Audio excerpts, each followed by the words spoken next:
A question of loyalty. A question of loyalty. Errol Julian Angus.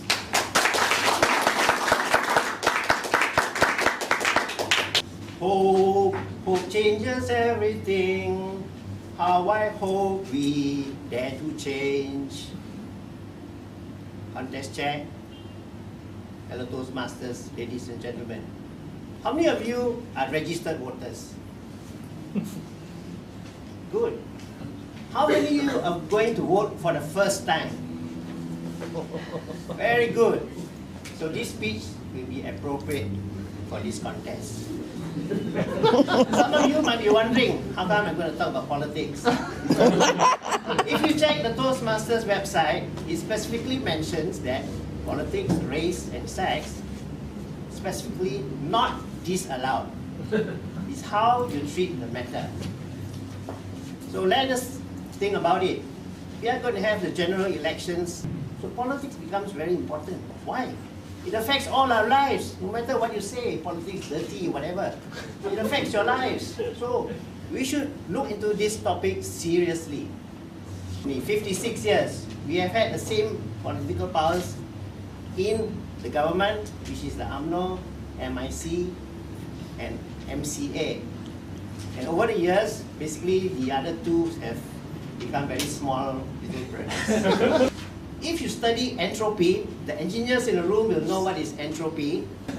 This is a very universal concept. This is a concept that all of us must understand. What it says is that all systems decay, no matter what. And the other saying that I hope you agree with me is power corrupts, and absolute power corrupts absolutely. Since this is a very difficult topic, if you agree with me, please clap. If you disagree with me, I am also prepared. Okay, this is the first idea. I attended art school up to primary 3. See, power is in the form of a shower. You give power to the government, and that is the instrument of power. What happens? Because of entropy and because human beings are weak, there is corruption. Give him a shovel to dig. And what he's digging? He's digging the wells of the nation. So I want to go through some key performance indicators that I use to decide how to vote. Of course, the government doesn't believe in debating because debating is not in their culture, according to some ministers. To me, that is a very serious insult to all the Toastmasters. They tell us you cannot debate, you just listen. Listen.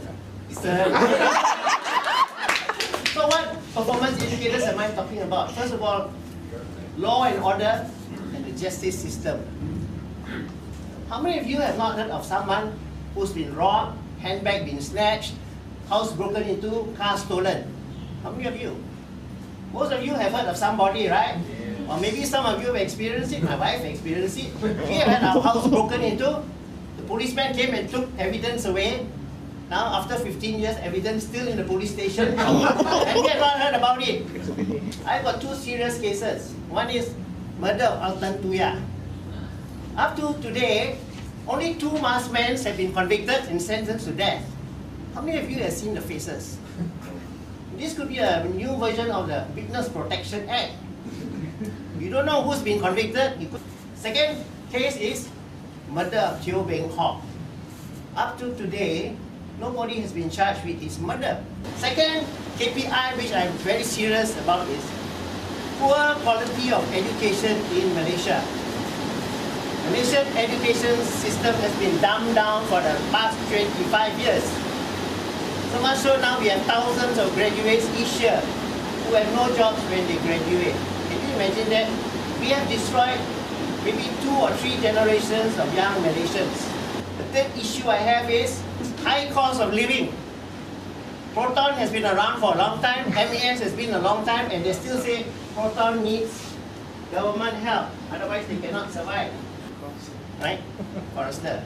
In Malaysia, it's selling for 184,000 ringgit. So this one happened in yesterday's newspaper. I was curious. I took this newspaper and I went and did some research on USA car prices. Do you know how much this car sells in the USA? 30,000. Yeah, about 30,000, 93,000 ringgit. So it's about half the price. Now, why do you think so? Taxes, duties. government and APs, right? So government should not be involved in business. The fourth issue I have is, no, seriously, government should never be involved in business except the business of security and external defense. The way they have done education so badly, they should not even be in education. Yes, let parents take care of education. The fourth case I have, which is even more serious, is election fraud. How many of you went for birthday rally last year? Are we on camera? I was. Why? Because your elections can be stolen from you. The other one is Project IC, which is a really serious case where now in Sabah, there are more foreigners residing in Sabah than the locals themselves. And you know that the constitution has been amended how many times? Since Merdeka. According to a law expert, Professor Shah Faruqi, 650 times. You think that if your constitution has been amended so many times, do you think that they're going to give themselves more power or less power? More power, right? You're learning my politics. This is the new version. Okay? They've moved now from the shovel because they're so smart. They got rid of the shovel, now they're using this. Now, the red light has been on for a very long time now. That red light is not a warning to me. I ask you to look at that red light and think of it as a warning to you. Because unless we do more to protect our democracy, your future could be at stake. Unless you convince your friends and relatives to create a two-party system, you can forget about democracy in Malaysia. And unless you have the courage to change this government, you have your children and your children's children, there will be no hope for them. For those of you who are Barisan National supporters, I ask you, you too can decide to change the government. You do so not because you love Barisan less, but because you love Malaysia more. Back to the content.